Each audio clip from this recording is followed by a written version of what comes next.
Ral Talk Sports. We want to get your feedback about my participation in the show, so please leave comments. So stay tuned, the Real Talk Sports Show is coming up.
Hi, welcome to the Real Talk Sports Show. I'm your host, the Minister. That's right, the Minister of Sports. Well, I'm a real minister too. But anyway, Minister Jonathan Simmons here in the building. Thank you so much for joining us here on another Saturday sports update brought to you by numerous people, including our title sponsor for high school football, Allen Vigil Ford and Lincoln. You can hit them up.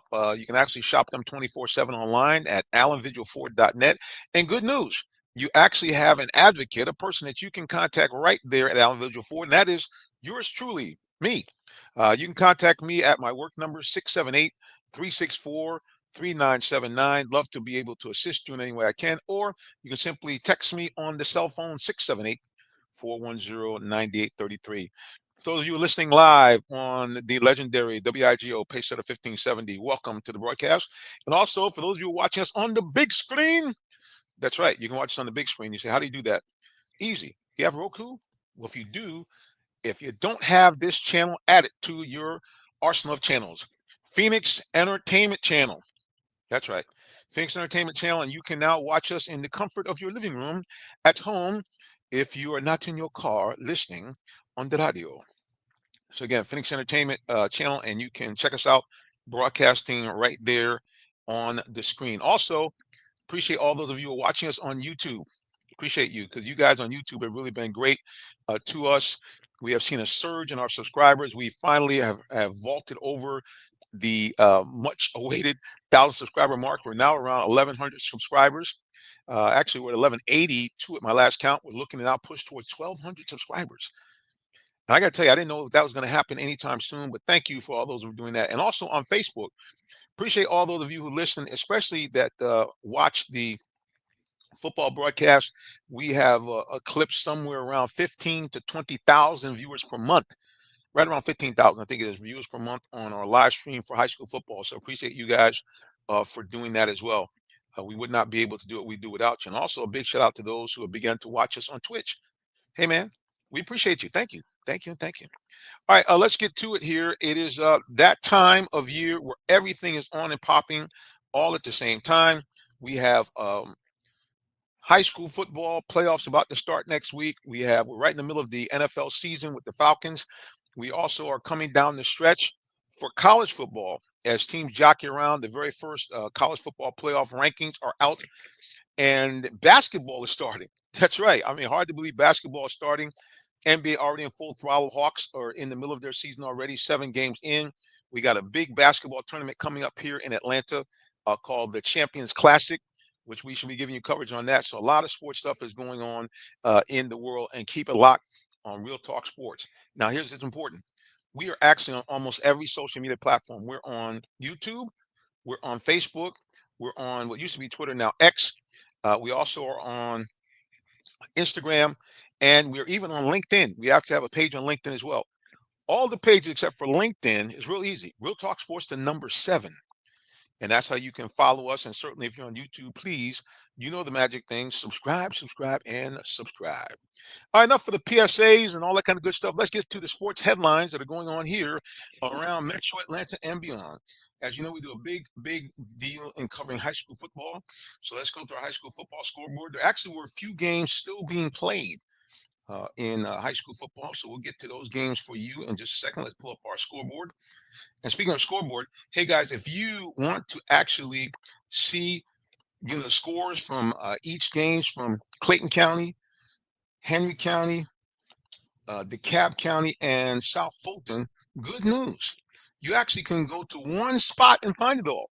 RealTalkSports.net. Go to our high school football page, and we actually have a scoreboard set up where you can get the latest and greatest in high school football. We're going to update that as we go into the season to do high school basketball as well. We are planning, good Lord willing, to do some live stream high school basketball coverage this year, especially from Clayton County and maybe a little bit from Henry County. So stay tuned for that as well. All right, let's go to the scoreboard. Like I mentioned, there are a couple of games that were actually played, and it didn't go well for the Clayton County participants that did play.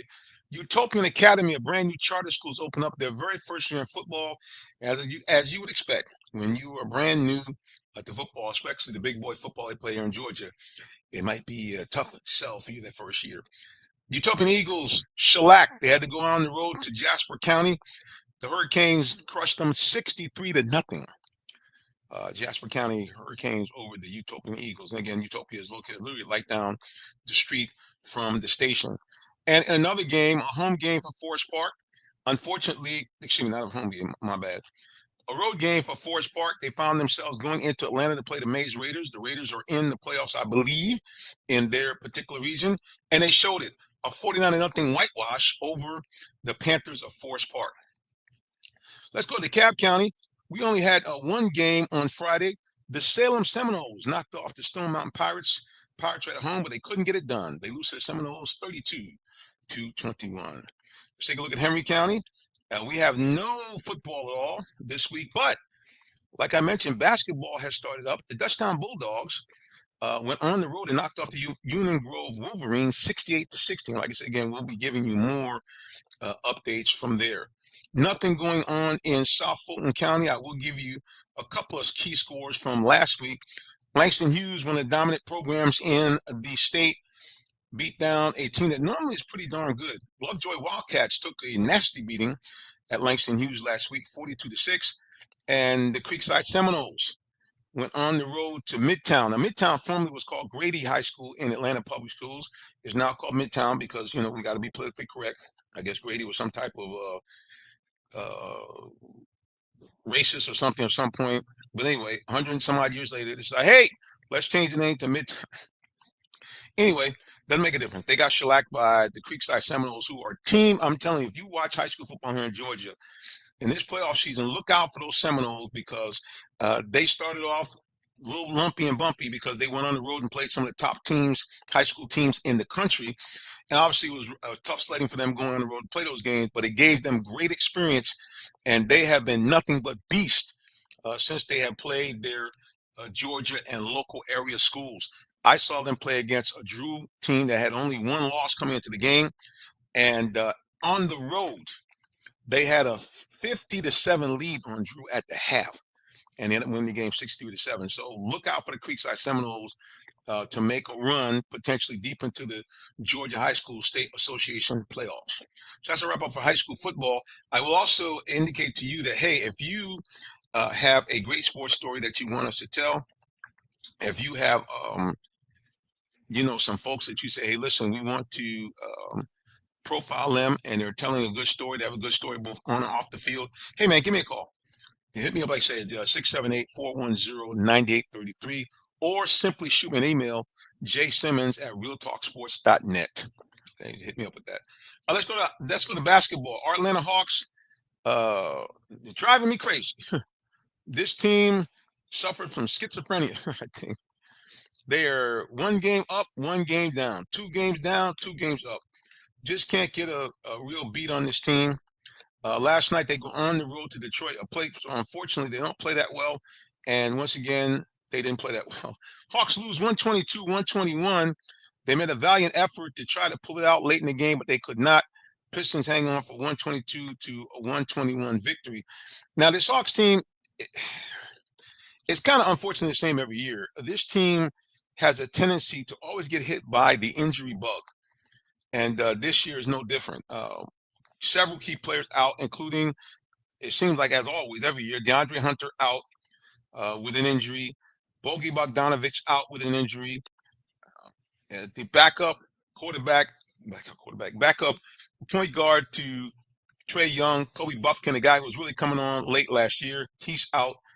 It's just incredible how this team every single year seems to be set with multiple injuries as they try to, really get together, because each year this team has had to kind of reboot ever since they went to Eastern Division championship round and suckered us into believing that they were going to be a team to reckon with in the NBA from that point forward.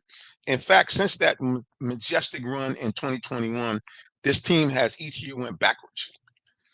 They have fired a coach mid-season after bringing that coach on the year before and bringing them to those great heights. And the coach they have now, Quinn Snyder, I mean, he seems to be a very competent man. He's very good in Utah. But for whatever reason, he can't seem to find the magic here in Atlanta. The team has been actually under 500 since his tenure. And, Trae Young, as good as he plays in terms of his stats, there's a lot of times in watching this team, he doesn't look like he really has accepted fully the role of being a leader. Just watching him, at times he seems disinterested. And I got to tell you guys, that's a bad thing to have happen for the guy who's supposed to be the leader of your team. So, like I said again, I'm not sure exactly what's going on with Trae. Like I said, or this Hawk team. Hopefully and prayerfully they can get things kind of squared around once they get past the injury bug, and they can do something. I will tell you this though, and for those of you watching, say, what are you looking at? I'm looking at my phone. I'm trying to repost this and get some stats for you. The one thing I'll say that probably this what might be, I don't want to say a steal, but I got to give the Hawks credit on the move when they traded DJ. Now, first, like many people, I was thinking, man, how come they can't find a way to keep DJ? I'm talking about DeJounte Murray. How come they couldn't figure out a way to keep him here? He was a guy who, like I say, had that dog in him, and he really energized, I think, a lot of fans, and even a lot of the media were very fond of him because, again, he had a lot of energy in terms of the way he went about his business.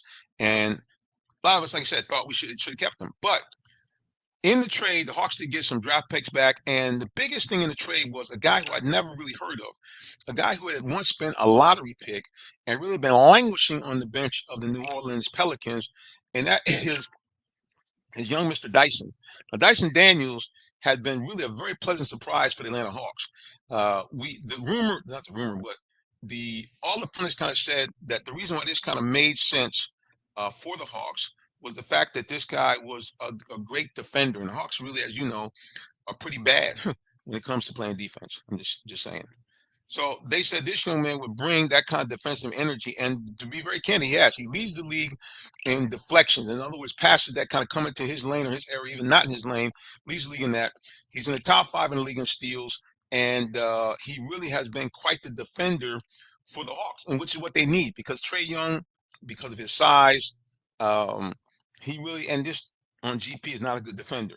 So the fact that they now have in Dyson Daniels a guy that can defend any of the top scoring guards that the Hawks might face, I think is a great thing.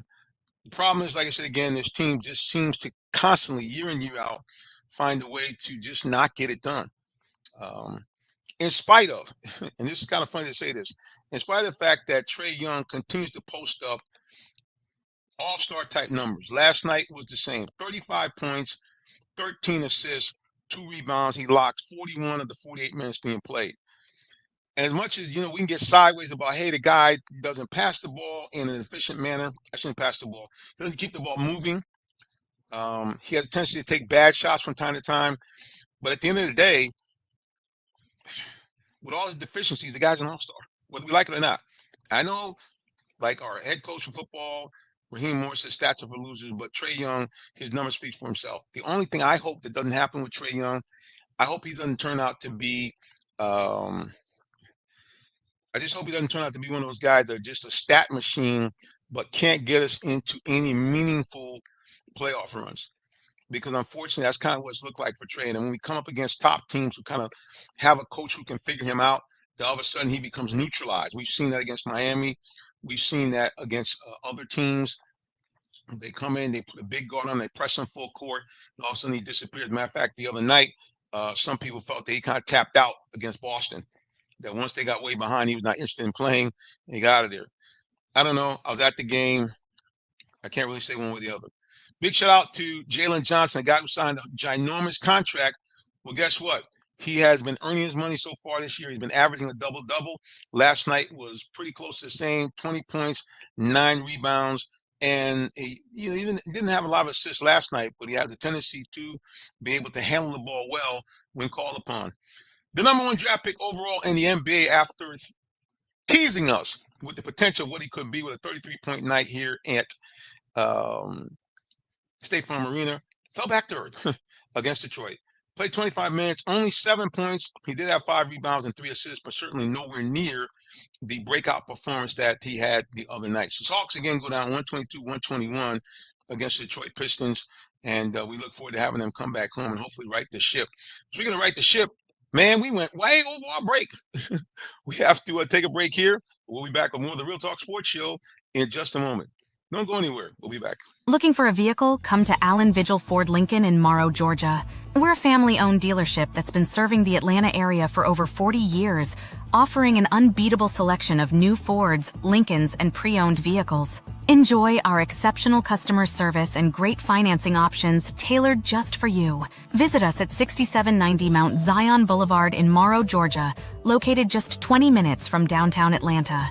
Call us at 678-364-3979 or visit online at allenvigilford.net. Coming up next, it's the Real Talk Sports Show, bringing you great sports talk with perspective. Now, here's our host, Jonathan Simmons. That's right, ladies and gentlemen, boys and girls, we're back. It's yours truly, Mr. Jonathan Simmons, broadcasting to you on multiple platforms, including the legendary WIGO Pacesetter 1570. Also, we are on Roku TV on the Phoenix Entertainment Channel. And of course, virtually all social media right now. We're not yet on IG, but we will hope to get onto the Instagram with our live broadcast in the not too distant future. All right, let's turn back to our favorite sport, football, and the football. This week, the very first college football playoff rankings are out. And let's take a peek and see. It's very, very interesting. Some of the teams that they picked. Let's go ahead and take a look at it right now. College football ranking. And here we go. Drum roll. Actually, no drum roll because it's been out already, and you guys already knew what time it's been out since Tuesday. But let's review it. Wow, if I can speak English. At number 1, the Oregon Ducks. At number 1 overall, undefeated at 9-0, followed by the Ohio State Buckeyes, 7-1. Number 2, they have just narrowly edged ahead of our own Georgia Bulldogs, also at 7-1. The U, who actually in town here in Atlanta today, playing against the Georgia Tech Yellow Jackets, they are also 9-0, and they make the top 4. And those teams actually will have a bye for the first round of the playoffs, as everything was to stand the same, which it probably will not. Follow them in the next 8. Number 5, the Texas Longhorns, a team that I don't say shook up the world, but certainly a team that has come into the SEC and showed we ain't scared of y'all. 7-1 overall. The only loss was I don't say a beatdown, but a significant loss to Georgia at home. The Penn State Nittany Lions hold themselves at number 6 after a loss to Ohio State. They're at 7-1.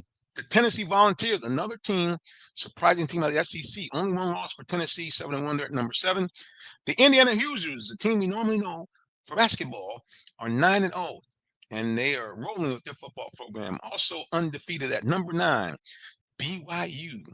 This is a team that we've seen from time to time make runs into the college championship situation. And this year is no different. 8-0 for BYU at number 9. Number 10, maybe a little overrated. The Notre Dame Fighting Irish, we saw them here play against Georgia Tech, although they won that game by double-digit scores.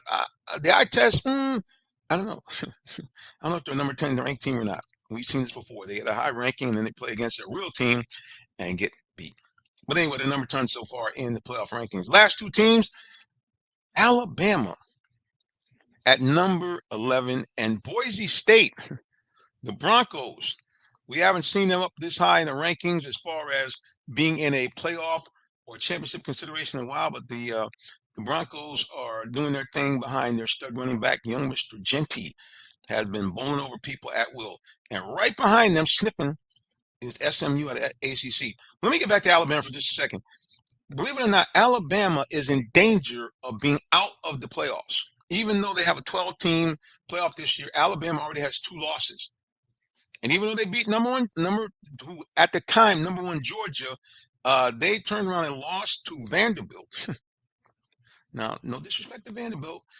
Vanderbilt is in the top 25. But at the end of the day, they lost to Vanderbilt. That doesn't look good. And they lost another game as well to Tennessee. So Alabama now finds themselves in a position where if they lose the game today, Alabama 3 losses pretty much will be out of consideration.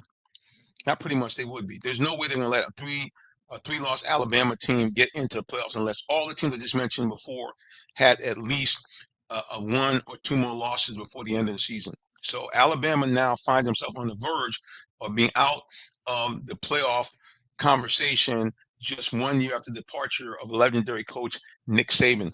So it's going to be interesting to kind of see how everything pans out there. Georgia, like I said again, is a team that has been, we saw against Texas what they could be. The big question is Carson Beck being unduly influenced by his trappings of the NIL. The young man, although he's put up some decent numbers, has made several poor passes, which have led to interceptions. And if they do that in any of their 2 remaining games or 3 remaining games, the Bulldogs will find themselves in serious trouble, certainly out of the top 4, and find themselves being on the road to open up the college football 12-game playoff. So we got some little storylines that are going around right here in college football. It's going to be very, very interesting.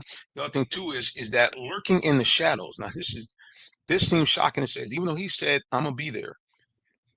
In the initial rankings from out of the Big 12, the team with the most swag, the most bravado in college football has eased their way from being a team that people kind of mocked at the beginning of the year and said, they were just all talk. The Colorado Buffaloes, led by Coach Prime, in the initial college football playoff rankings are at number 20, 6-2.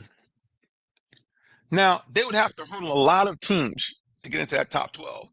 But in fact, anything is possible. If they win out and we get some losses by a team in front of them like Kansas State, any of these teams in front, like Ole Miss or LSU, it can all happen because all these teams, along with Colorado, have tough schedules remaining. So any of these teams could lose possibly 1 or 2 games. And it's not beyond comprehension that Colorado could win out. If that's the case, what kind of story would it be in college football if Coach Prime gets Colorado Buffaloes, a team that was dead in the water at 1-11 before he got there, into the college football playoffs in just his 2nd season? Wouldn't that be something? But at the end of the day, they're bowl eligible, so we're going to see them in postseason in some type of bowl game for sure. And that in of itself will be must-see TV. I guarantee you that the bowl aficionados and the bowl spotters, matter of fact, I saw some down here at Mercedes-Benz, they're going to be watching every Colorado game in earnest because they're going to be lining up to see if they can get the Buffaloes, because any bowl that has Colorado in that game is a virtual guarantee for a sellout.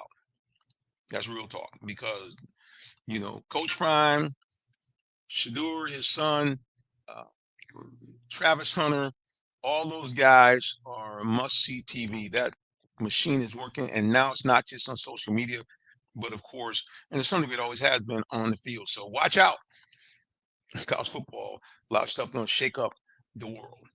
Now, speaking of shake up the world, the Atlanta Falcons now find themselves being must-see TV. They're now a team that's being talked about on all types of platforms. People have now even whispering that the Falcons may be, in fact, one of the best teams in the NFC, and that the Falcons may, in fact, have the ability to go to the Super Bowl.